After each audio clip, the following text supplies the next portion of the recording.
Post office investment ಅಂದ ತಕ್ಷಣ ಎಷ್ಟೋ ಜನ 6-7%ಗಿಂತ ಜಾಸ್ತಿ ರಿಟರ್ನ್ಸ್ ಬರಲ್ಲ, ಅಲ್ಲಿ ಯಾಕೆ ಹೂಡಿಕೆ ಮಾಡಬೇಕು ಅಂತಾರೆ. ಅದು ತಪ್ಪು. ನಾನು ಹೇಳ್ಕೊಡೋ ಡಬಲ್ ಇಂಜಿನ್ ಸ್ಟ್ರಾಟಜಿಯನ್ನು ನೀವು ಬಳಸ್ಕೊಂಡಿದ್ದೆ ಆದರೆ ಪೋಸ್ಟ್ ಆಫೀಸ್ನಲ್ಲೂ ಸಹ 13% ರಿಟರ್ನ್ಸ್ ಅನ್ನ ನೀವು ಪಡ್ಕೊಳ್ಳೋದಕ್ಕೆ ಅವಕಾಶ ಇದೆ. ಅದು ಹೇಗೆ ಸಾಧ್ಯ? ನಿಫ್ಟಿ 50 ಕಳೆದ 25 ವರ್ಷದ ಆವರೇಜ್ ರಿಟರ್ನ್ಸ್ ಅಂತ ನೋಡಿಕೊಂಡ್ರೆ 12% ಇದೆ. ಅಂಥದ್ರಲ್ಲಿ ಪೋಸ್ಟ್ ಆಫೀಸ್ನಲ್ಲಿ 13% ಹೇಗೆ? ಅದಕ್ಕಿರುವ ಡಿಫರೆನ್ಸ್ ಏನು? ಅದನ್ನ ಪ್ರಾಕ್ಟಿಕಲ್ ಕ್ಯಾಲ್ಕುಲೇಷನ್ ಮುಖೇನ ನಾನು ಎಕ್ಸ್ಪ್ಲೇನ್ ಮಾಡಿ ತೋರಿಸ್ತೀನಿ. ಹಾಗಂತ ಈ ಪೋಸ್ಟ್ ಆಫೀಸ್ ಸ್ಕೀಮ್ನಲ್ಲಿ ಯಾವುದೇ ತರಹದ ರಿಸ್ಕ್ಗಳಿಲ್ಲ. 100% ಸೇಫು, ಗವರ್ಮೆಂಟ್ ಬ್ಯಾಕ್ಡ್ ಗ್ಯಾರಂಟಿ, ಇದೆಲ್ಲವೂ ನಾನು ಹೇಳೋ ಈ ಡಬಲ್ ಇಂಜಿನ್ ಸ್ಟ್ರಾಟಜಿಯಲ್ಲಿ ಕೂಡ ಇರುತ್ತೆ. ಪೋಸ್ಟ್ ಆಫೀಸ್ ಸ್ಕೀಮ್ಗಳೇನೆ, ಸ್ಟ್ರಾಟಜಿ ಮಾತ್ರ ಬೇರೆ. ಹಾಗಾದ್ರೆ FD ಪೋಸ್ಟ್ ಆಫೀಸ್ ಸ್ಕೀಮ್ನಲ್ಲಿ 6-7%ಗೆ ಮಾತ್ರ ನಾನು ಟಾರ್ಗೆಟ್ ಮಾಡಬಹುದು ಅನ್ನೋದನ್ನ ಪಕ್ಕಕ್ಕಿಟ್ಟು ವಿಡಿಯೋ ಪೂರ್ತಿ ನೋಡಿದ್ರೆ 13% ಹೇಗೆ ಪಡ್ಕೊಳ್ಬಹುದು ಅನ್ನೋದನ್ನ ನಾನು ಪ್ರಾಕ್ಟಿಕಲಿ ತೋರಿಸ್ಕೊಡ್ತೀನಿ. ವಿಡಿಯೋ ಎಂಡ್ವರೆಗೂ ನೋಡ್ತಿರಲ್ಲ? ನಮಸ್ಕಾರ, ನಾನು ಅಭಿಷೇಕ್ ರಾಮಪ್ಪ.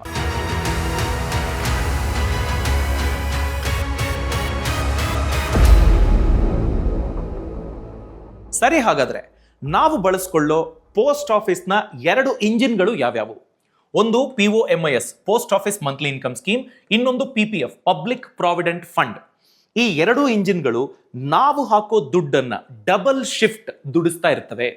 POMIS ಅಂದ್ರೆ ನೀವೊಂದು ಬಲ್ಕ್ ಅಮೌಂಟ್ ಅನ್ನ ಪೋಸ್ಟ್ ಆಫೀಸ್ ನಲ್ಲಿ ಇಡ್ತೀರಿ, ಪ್ರತಿ ತಿಂಗಳು ನಿಮಗೆ ಇಂಟ್ರೆಸ್ಟ್ ಜನರೇಟ್ ಆಗ್ತಾ ಬರುತ್ತೆ. ಮಂತ್ಲಿ ಇನ್ಕಮ್ ಸ್ಕೀಮ್, ಇಲ್ಲಿ ನಿಮಗೆ ಸಿಗುವ ಇಂಟ್ರೆಸ್ಟ್ ರೇಟ್ ಎಷ್ಟು?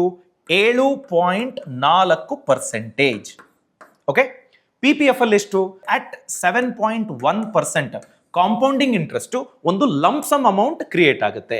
POMIS 5 ವರ್ಷದ ಅವಧಿ, ಇದು 15 ವರ್ಷದ ಅವಧಿ. PPF ಅರೆ POMIS 5 ವರ್ಷ, PPF 15 ವರ್ಷ ಲಾಕ್ ಇನ್. ಹೆಂಗಿದೆರಡು ಸಿಂಕ್ ಆಗುತ್ತೆ? ಡಬಲ್ ಇಂಜಿನ್ ತರ ಹೇಗೆ ಕೆಲಸ ಮಾಡುತ್ತೆ ಈಗ ತಿಳ್ಕೊಳ್ಳೋಣ. ಇಲ್ಲಿ ನೋಡಿ, ಡಬಲ್ ಇಂಜಿನ್ ಹೇಗೆ ಕೆಲಸ ಮಾಡುತ್ತೆ ಅಂತ. ನಿಮ್ಮ ಹತ್ರ 5 ಲಕ್ಷ ರೂಪಾಯಿ ದುಡ್ಡಿದೆ ಅಂದ್ಕೊಳ್ಳಿ.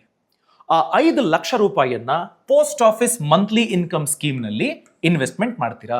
ಇದು ಸ್ಟೆಪ್ ನಂಬರ್ 1. ಈ ಹಣ 5 ಲಕ್ಷ ರೂಪಾಯಿ ಅಟ್ 7.4% ಇಂಟ್ರೆಸ್ಟ್ ರೇಟು ಪ್ರತಿ ತಿಂಗಳು ನಿಮಗೆ 3083 ರೂಪಾಯಿಯನ್ನ ದುಡಿದು ಕೊಡುತ್ತೆ. ಒಂದ್ಸತಿ ಹಣ ಇಟ್ಟ ಮೇಲೆ ಮುಗೀತು.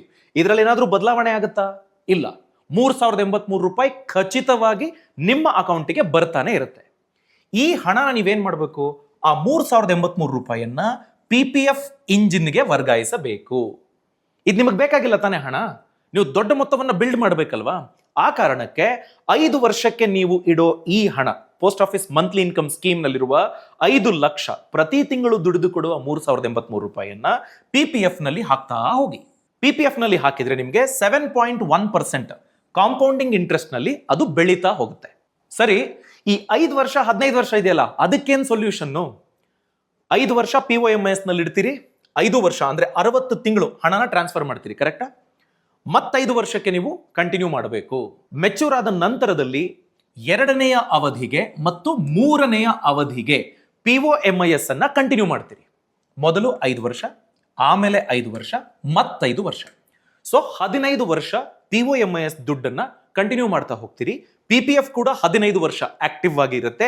ನೀವು ಪ್ರತಿ ತಿಂಗಳು ಗಳಿಸುವ ಹಣವನ್ನ PPF ನಲ್ಲಿ ಹಾಕ್ತಾ ಹೋಗ್ತೀರಿ. ಹೀಗೆ ಮಾಡ್ಕೊಂಡು ಹೋದ್ರೆ 15 ವರ್ಷಗಳ ಒಂದು ಲೂಪ್ ಕಂಪ್ಲೀಟ್ ಆಗುತ್ತೆ. ಈ 15 ವರ್ಷ ಕಳೆದ ನಂತರದಲ್ಲಿ ನಿಮಗೆ ಎಷ್ಟು ರಿಟರ್ನ್ ಸಿಗುತ್ತೆ? ಈ 5 ಲಕ್ಷ ಹಾಕಿದ್ರಲ್ಲ, ಜೊತೆಗೆ 3083 ರೂಪಾಯಿ PPF ನಲ್ಲಿ ಹಾಕಿದ್ರಲ್ಲ, ಎಷ್ಟು ಸಿಗುತ್ತೆ ಈಗ ಲೆಕ್ಕ ಹಾಕೋಣ. ಇಲ್ಲಿ ನೋಡಿ, ನಿಮ್ಮ 5 ಲಕ್ಷ ರೂಪಾಯಿ ಮಂತ್ಲಿ ಇನ್ಕಮ್ ಸ್ಕೀಮ್ ಅಕೌಂಟ್ ಅಲ್ಲಿ ಇದೆಯಲ್ಲ, ಅದು ಹಾಗೆ ಇರುತ್ತೆ. ಅದಕ್ಕೆ ಯಾವುದೇ ಸಮಸ್ಯೆ ಆಗಿಲ್ಲ. ಅದು ದುಡಿದು ಕೊಡ್ತಾ ಇದೆ. ಇಂಜಿನ್ ನಂಬರ್ 1 ಅದು. ಇಂಜಿನ್ ನಂಬರ್ 2 PPF ನಲ್ಲಿ ಹಾಕಿದಿರಲ್ಲ, ಆ ಹಣ 10,03,000 ರೂಪಾಯಿಗೆ ಬೆಳ್ಕೊಂಡಿದೆ. 3083 ರೂಪಾಯಿ ಪ್ರತಿ ತಿಂಗಳು ಹಾಕ್ತಾ ಇದ್ರಲ್ಲ, 15 ವರ್ಷ ಹಾಕಿದ್ದಕ್ಕೆ ಅದು 10,03,383 ರೂಪಾಯಿಗೆ ಬೆಳ್ಕೊಂಡಿದೆ. ಇದನ್ನ, ಈ 10 ಲಕ್ಷನ ಡಿವೈಡೆಡ್ ಬೈ 15 ಇಯರ್ಸ್ ಮಾಡಿ. 15 ವರ್ಷದಲ್ಲಿ ಇಷ್ಟು ಬೆಳ್ಕೊಂಡಿದೆ ಅಲ್ವಾ? ಲಾಭ ಇದು. ನಿಮ್ಮ ಅಸಲು ಇಲ್ಲೇ ಇದೆ. 5 ಲಕ್ಷ ರೂಪಾಯಿ ಮಂತ್ಲಿ ಇನ್ಕಮ್ ಸ್ಕೀಮ್ ಅಕೌಂಟ್ ಅಲ್ಲಿ ಇನ್ನೂ ಹಂಗೆ ಇದೆ.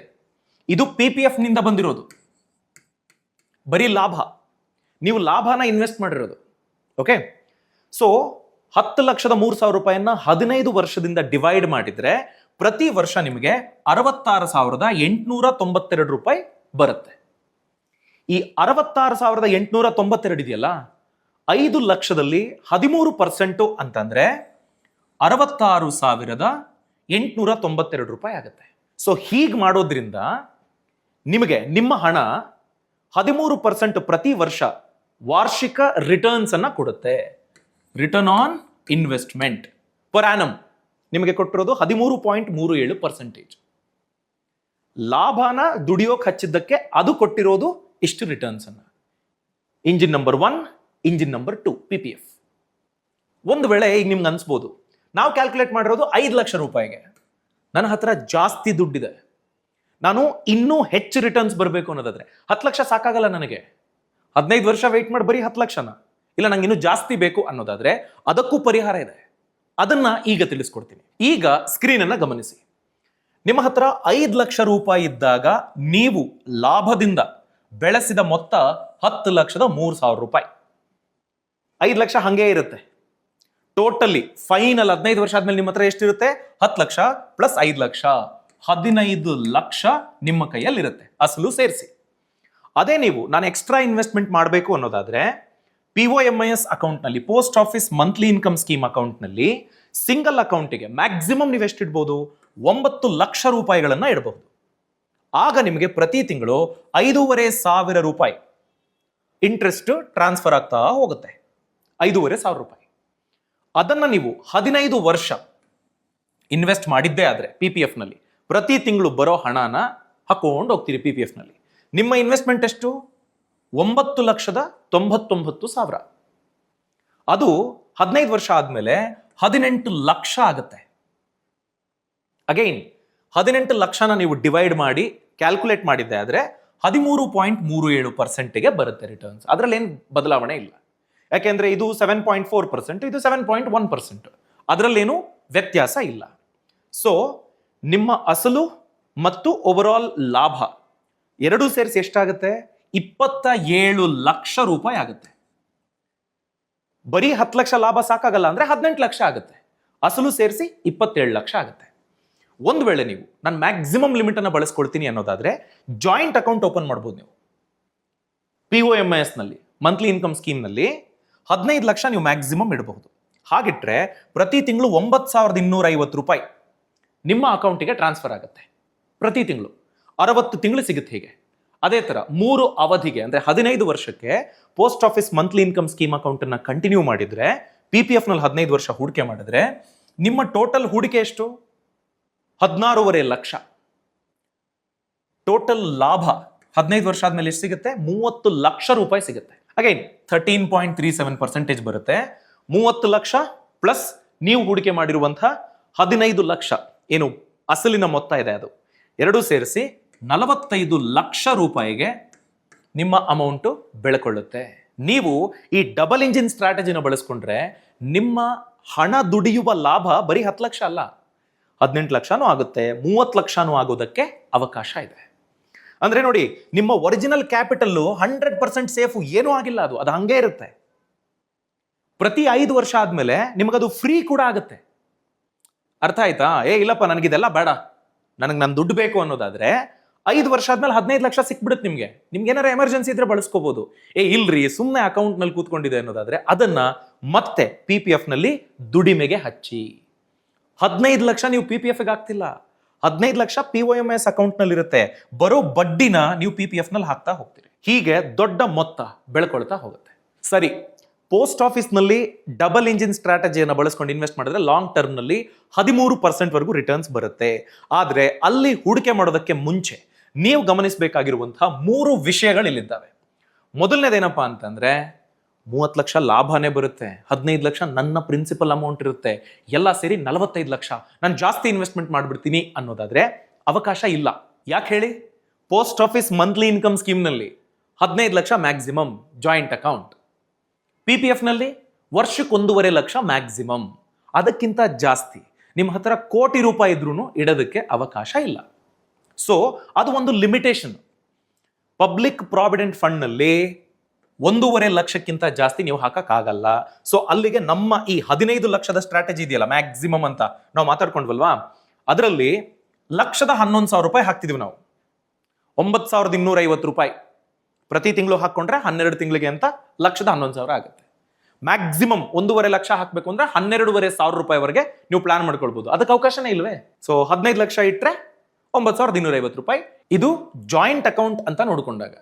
ಗಂಡ ಹೆಂಡತಿ ಇದ್ದಾರೆ, ಜಾಯಿಂಟ್ ಅಕೌಂಟ್ ಬೇಡ ಅಂದ್ಕೊಳ್ಳೋದಾದ್ರೆ ಇಬ್ಬರ ಅಕೌಂಟ್ನಲ್ಲೂ 9 ಲಕ್ಷ ರೂಪಾಯಿ ಮ್ಯಾಕ್ಸಿಮಮ್ ಲಿಮಿಟ್ ಅನ್ನು ನೀವು ಇಟ್ಟಿದ್ದೆ ಆದ್ರೆ 5,500 ಅಂದ್ರೆ 11,000 ರೂಪಾಯಿವರೆಗೆ ನೀವು ಗಳಿಸೋದಕ್ಕೆ ಅವಕಾಶ ಇರ್ತದೆ POMIS ನಲ್ಲಿ.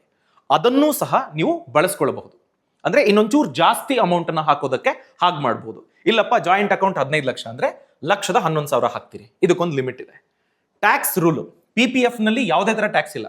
ನೀವು ಹಾಕೋ ಹಣ, ವಿತ್ಡ್ರಾ ಮಾಡ್ಕೊಳ್ಳೋದು, ಅಲ್ಲಿ ಗಳಿಸುವಂತಹ ಬಡ್ಡಿ ಎಲ್ಲದಕ್ಕೂ ಎಕ್ಸಂಪ್ಷನ್ ಇದೆ. ಟ್ರಿಪಲ್ ಎಕ್ಸೆಂಪ್ಟ್ ಕ್ಯಾಟಗರಿನಲ್ಲಿ ಬರುತ್ತೆ. ಆದ್ರೆ POMIS ಹಂಗಲ್ಲ ನೋಡಿ. ಇಲ್ಲಿ ಬರೋ ಇಂಟ್ರೆಸ್ಟ್ ಇದೆಯಲ್ಲ, ಇದು ನಿಮ್ಮ ಇನ್ಕಮ್ ಸ್ಲ್ಯಾಬ್ಗೆ ಆಡ್ ಆನ್ ಆಗುತ್ತೆ. ನನಗೆ ಸಂಬಳ ಬರ್ತಿದೆ 50,000 ರೂಪಾಯಿ ಪ್ರತಿ ತಿಂಗಳು. ಸೊ ಆ ಲೆಕ್ಕದಲ್ಲಿ 6 ಲಕ್ಷ ಬಂದಂಗಾಯ್ತು. ಅದರ ಜೊತೆಗೆ ಈ 1.25 ಲಕ್ಷ ನೀವೇನಾದ್ರೂ 15 ಲಕ್ಷ ಇಟ್ಟು ಆ ಇಂಟ್ರೆಸ್ಟ್ ಬಂತು ಅಂದ್ರೆ ಈ 1.5 ಲಕ್ಷನೂ 6 ಲಕ್ಷಕ್ಕೆ ಆಡ್ ಆನ್ ಆಗುತ್ತೆ. ಸೊ ನೀವು ಟ್ಯಾಕ್ಸ್ ಬ್ರಾಕೆಟ್ಗೆ ಬರೋದಾದ್ರೆ ಅವಾಗ ನೀವು ಟ್ಯಾಕ್ಸ್ ಕಟ್ಟಬೇಕಾಗಿ ಬರುತ್ತೆ. 50,000 1.5 ಲಕ್ಷ ಪ್ರಾಬ್ಲಮ್ ಇಲ್ಲ. ಇನ್ನೂ ಜಾಸ್ತಿ ಸಂಬಳ ಇದೆ ನಿಮಗೆ, 1,00,000 ರೂಪಾಯಿ ಬರುತ್ತೆ ಅಂದ್ಕೊಳ್ಳಿ ಪ್ರತಿ ತಿಂಗಳು, ಅವಾಗ ಟ್ಯಾಕ್ಸ್ ಲ್ಯಾಬ್ನಲ್ಲಿ ಬರ್ತೀರಿ. ಆ ಟ್ಯಾಕ್ಸಬಲ್ ಅಮೌಂಟ್ಗೆ ಇದು ಸಹ ಆಡ್ ಆಗುತ್ತೆ. ಪ್ರತಿ ತಿಂಗಳು POMIS ಇಂಟ್ರೆಸ್ಟ್ ಅರ್ನ್ ಮಾಡುತ್ತಲ್ಲ 3,083, 5,500, 9,250 ಅದೆಲ್ಲ ಆಡ್ ಆನ್ ಆಗುತ್ತೆ. ಸೊ ಆ ಚಾಲೆಂಜ್ ನೀವಿಲ್ಲಿ ಫೇಸ್ ಮಾಡಬೇಕಾಗತ್ತೆ. ಲಾಸ್ಟ್ಲಿ ಏನಪ್ಪಾ ಅಂತಂದ್ರೆ, ಪ್ರತಿ 5 ವರ್ಷದ ಆಕ್ಷನ್ ಪ್ಲಾನ್ ಇದೆಯಲ್ಲ, ಇದು ತುಂಬಾ ಇಂಪಾರ್ಟೆಂಟ್. 5 ವರ್ಷ ಆದ್ಮೇಲೆ POMIS ಹಣ ಮೆಚೂರ್ ಆಗುತ್ತೆ. ನೀವು ಅದನ್ನ ಬಹಳ ಶಿಸ್ತಿನಿಂದ 5 ವರ್ಷಕ್ಕೆ ಕಂಟಿನ್ಯೂ ಮಾಡಬೇಕು. ಹಂಗೆ ಮಾಡಿಲ್ಲ ಅಂತಂದ್ರೆ ಈ ಡಬಲ್ ಇಂಜಿನ್ ಸ್ಟ್ರಾಟಜಿ ಇದೆಯಲ್ಲ, ಅದು ವರ್ಕ್ ಆಗೋದಕ್ಕೆ ಸಾಧ್ಯ ಇಲ್ಲ. ಈ ಹಂತದಲ್ಲಿ ನಿಮಗೆ ಚಾಲೆಂಜ್ ಏನಪ್ಪಾ ಅಂತಂದ್ರೆ, ಬೇರೆ ಏನೋ ಕಮಿಟ್ಮೆಂಟ್ಗೆ 5 ವರ್ಷ ಆದ್ಮೇಲೆ ನೀವು POMIS ಹಣವನ್ನ ಮೆಚೂರ್ ಆದ್ಮೇಲೆ ಬಳಸ್ಕೊಂಡ್ಬಿಟ್ರೆ PPF 2ನೇ ಇಂಜಿನ್ಗೆ ಅಲ್ಲೇನೂ ಕೊಡಕ್ಕಾಗಲ್ಲ, ನಾವು ಅದು ಬೆಳೆಸೋದಕ್ಕೆ ಸಾಧ್ಯ ಆಗೋದಿಲ್ಲ. ಹಾಗಾಗಬಾರ್ದು ಅನ್ನೋದಾದ್ರೆ ಕಮಿಟ್ಮೆಂಟ್ ಇಲ್ಲದ ಹಣವನ್ನ POMIS ನಲ್ಲಿಡಿ. 15 ವರ್ಷಕ್ಕೆ ರಿನ್ಯೂ ಮಾಡ್ತಾ ಹೋಗಿ. ನೀವು ಯಾವುದೇ ತರದ ಸೈಕಲ್ನ ಬ್ರೇಕ್ ಮಾಡದ ಹಾಗೆ ಹಣವನ್ನ ಸಂಪಾದಿಸೋದಕ್ಕೆ ಸಾಧ್ಯ ಆಗುತ್ತೆ. ನೋಡಿ, ರಿಯಾಲಿಟಿ ಏನಪ್ಪಾ ಅಂತಂದ್ರೆ, ಪೋಸ್ಟ್ ಆಫೀಸ್ ನಲ್ಲಿ ಬರುವಂತಹ ಹಣ ಇದೆಯಲ್ಲ, ಅದು ಕಾಂಪೌಂಡಿಂಗ್ ಇಂಟ್ರೆಸ್ಟ್ ಅಲ್ಲ, ಸಿಂಪಲ್ ಇಂಟ್ರೆಸ್ಟ್ ನಮಗೆ ಸಿಗೋದು. ಅಂದ್ರೆ ನಾವು ಕ್ಯಾಲ್ಕುಲೇಟ್ ಮಾಡಿದೀವಲ್ಲ ಈ 13.37% ಅನ್ನೋದು, ಇದು ವರ್ಷದಿಂದ ವರ್ಷಕ್ಕೆ ನಾನು 100 ರೂಪಾಯಿ ಹಾಕಿದ್ದೀನಿ, 13 ರೂಪಾಯಿ ಗಳಿಸ್ತು. ಮುಂದಿನ ವರ್ಷಕ್ಕೆ 113 ರೂಪಾಯಿ ಮೇಲೆ 13% ಬರ್ತಿದ್ಯಾ? ಇಲ್ಲ. ಪೋಸ್ಟ್ ಆಫೀಸ್ ನಲ್ಲಿ ಹಾಗೆ ಬರ್ತಾ ಇಲ್ಲ. ಸ್ಟಾಕ್ ಮಾರ್ಕೆಟ್ ನಲ್ಲಿ ಹಾಗೆ ಬರುತ್ತೆ. ಸ್ಟಾಕ್ ಮಾರ್ಕೆಟ್ ನಲ್ಲಿ ನಿಮಗೆ ಸಿಗೋದು CAGR, compounded annual growth rate. ಇದು ಹಂಗಲ್ಲ. ಓವರ್ ಆಲ್ 15 ವರ್ಷದಲ್ಲಿ ಎಷ್ಟು ರಿಟರ್ನ್ಸ್ ಬರುತ್ತೋ ಅದನ್ನ ಡಿವೈಡೆಡ್ ಬೈ 15 ಮಾಡಿದಾಗ ನಮಗೆ ಈ ನಂಬರ್ ಸಿಗ್ತಾ ಇದೆ, 13.37% ಅನ್ನೋದು. ಸೊ ಕಾಂಪೌಂಡಿಂಗ್ ಇಂಟ್ರೆಸ್ಟ್ ಅಲ್ಲ, ಸಿಂಪಲ್ ಆವರೇಜ್ ಇಂಟ್ರೆಸ್ಟ್ ನಮಗೆ ಸಿಗ್ತಾ ಇರೋದು. ಸ್ಟಾಕ್ ಮಾರ್ಕೆಟ್ ನಲ್ಲಿ CAGR ಕಾಂಪೌಂಡಿಂಗ್ ಸಿಗುತ್ತೆ. ನಿಮ್ಮ ಮನಿ ಬೆಳೆಸುತ್ತೆ ಹಣವನ್ನ, ಆ ಹಣ ಮತ್ತೆ ದುಡಿತಾ ಹೋಗುತ್ತೆ. ಸೊ ಇದು ಯಾರಿಗೆ ಸೂಕ್ತ ಈ ಡಬಲ್ ಇಂಜಿನ್ ಸ್ಟ್ರಾಟಜಿ? ನೋಡಿ, ನನಗೆ ಪೀಸ್ ಆಫ್ ಮೈಂಡ್ ಬೇಕಪ್ಪ, ನಾನು ದುಡ್ಡಿಟ್ಟಿದ್ದೀನಿ, ಆ ದುಡ್ಡು ಹಾಳಾದ್ರೆ ಹೆಂಗೆ ಅನ್ನೋ ಭಯ ನನಗೆ ಬೇಡ ಅನ್ನೋದಾದ್ರೆ ನೀವು ಇದರಲ್ಲಿ ಇನ್ವೆಸ್ಟ್ ಮಾಡಬಹುದು, ಈ ಸ್ಟ್ರಾಟಜಿಯನ್ನು ಬಳಸ್ಕೋಬಹುದು. ಮತ್ತೆ ನನಗೆ ರಿಸ್ಕಿ ಸ್ಟಾಕ್ ಮಾರ್ಕೆಟ್ ಆ ರಿಟರ್ನ್ಸೇ ಬೇಡ, ನನಗೆ 12%ಗೋಸ್ಕರ ಯಾಕೆ ಆರೋಗ್ಯ ಹಾಳು ಮಾಡ್ಕೊಳ್ಳಿ, ನಂಗೆ ಗುದ್ದಾಡೋದು ಬೇಡ. ನನ್ನ ಹತ್ರ ದುಡ್ಡಿದೆ, ಆ ದುಡ್ಡು ಸೇಫ್ ಆಗಿ ಎಷ್ಟಾಗುತ್ತೋ ಅಷ್ಟು ಎಕ್ಸ್ಟ್ರಾ ಗಳಿಸ್ಬೇಕು ಅನ್ನೋದಷ್ಟೇ ನನ್ನ ಉದ್ದೇಶ. 6-7% FD ಇಡ್ಬೋದು ನಾನು, 13% ಸಿಂಪಲ್ ಇಂಟ್ರೆಸ್ಟ್ ಸಿಗುತ್ತೆ ಅನ್ನೋದಾದ್ರೆ ಯಾಕೆ ಬೇಡ ಅನ್ಲಿ, ಬರ್ಲಿ ಬಿಡು, ಡಬಲ್ ಡಿಜಿಟ್ ಅಲ್ವಾ. ಅದನ್ನ ಪ್ಲಾನ್ ಮಾಡ್ತೀನಿ ಅನ್ನೋದಾದ್ರೆ 12%, 13% ಮಾಡ್ಬೋದು. ಸೊ ನಿಮಗೆ ಅಬ್ಸಲ್ಯೂಟ್ ಗವರ್ಮೆಂಟ್ ಸೇಫ್ಟಿ ಬೇಕು, ಯಾವುದೇ ತರ ಸಮಸ್ಯೆ ನನಗೆ ಬೇಡ, ನನ್ನ ಕ್ಯಾಶ್ ಸ್ವಲ್ಪ ಗ್ರೋತ್ ಆಗಬೇಕು, ಅದರಲ್ಲಿರೋ ಪವರ್ಫುಲ್ ಆಪ್ಷನ್ ಬೇಕು ಅನ್ನೋದಾದ್ರೆ ಈ ಡಬಲ್ ಇಂಜಿನ್ ಸ್ಟ್ರಾಟಜಿಯನ್ನ ನೀವು ಬಳಸ್ಕೊಳ್ಬಹುದು. ಈ ಮಾಹಿತಿ ನಿಮ್ಗೆ ಇಷ್ಟ ಆಗಿದೆ, ಯೂಸ್ ಆಗುತ್ತೆ ಅನ್ನೋದಾದ್ರೆ ದಯಮಾಡಿ ಅದನ್ನ ಕಾಮೆಂಟ್ ಸೆಕ್ಷನ್ ನಲ್ಲಿ ಬರೀರಿ. ಯಾವ ಅಂಶ ನಿಮ್ಗೆ ಇಷ್ಟ ಆಯಿತು, ಇದರ ಸೇಫ್ಟಿ ಬಗ್ಗೆ. ಅಂದ್ರೆ ಎಷ್ಟೋ ಜನ ರಿಟೈರ್ ಆಗಿರೋರು ಇರ್ತಾರೆ, ದುಡ್ಡು ಇರ್ತದೆ, ಏನ್ ಮಾಡ್ಬೇಕು ಗೊತ್ತಿರೋದಿಲ್ಲ. ಸೇವಿಂಗ್ಸ್ ಬ್ಯಾಂಕ್ ಅಕೌಂಟಲ್ಲಿ ಇಟ್ಕೊಂಡಿರ್ತಾರೆ, 2.5-3%ಗಿಂತ ಜಾಸ್ತಿ ಇಂಟ್ರೆಸ್ಟ್ ಬರೋದೇ ಇಲ್ಲ. ಅದಕ್ಕೆ ಹೋಲಿಕೆ ಮಾಡ್ಕೊಂಡ್ರೆ 3-4 ಪಟ್ಟು ಎಕ್ಸ್ಟ್ರಾ ಬರುವಂತಹ ಈ ಸ್ಕೀಮ್ನ ಬಗ್ಗೆ, ಈ ಡಬಲ್ ಇಂಜಿನ್ ಸ್ಟ್ರಾಟಜಿ ಬಗ್ಗೆ ಆಲೋಚನೆ ಮಾಡ್ಬೋದಲ್ಲ. ಅಂಥವರಿಗೆ ಈ ವಿಡಿಯೋದ ಲಿಂಕ್ ಅನ್ನ ತಪ್ಪದೇ ಫಾರ್ವರ್ಡ್ ಮಾಡಿ. ನಿಮ್ಮ ಅಭಿಪ್ರಾಯನ ಕಾಮೆಂಟ್ ಸೆಕ್ಷನಲ್ಲಿ ಬರೀತೀರಿ, ಅದನ್ನು ಓದೋದಕ್ಕೆ ನಾನು ಕಾತುರತೆಯಿಂದ ಕಾಯ್ತಾ ಇರ್ತೀನಿ. Thanks for watching. All the best. Brand partnership ಮತ್ತು ಜಾಹೀರಾತಿಗಾಗಿ ಸಂಪರ್ಕಿಸಿ brand@bosswala.com. WhatsApp number 9108014192. Bosswala. Be the boss.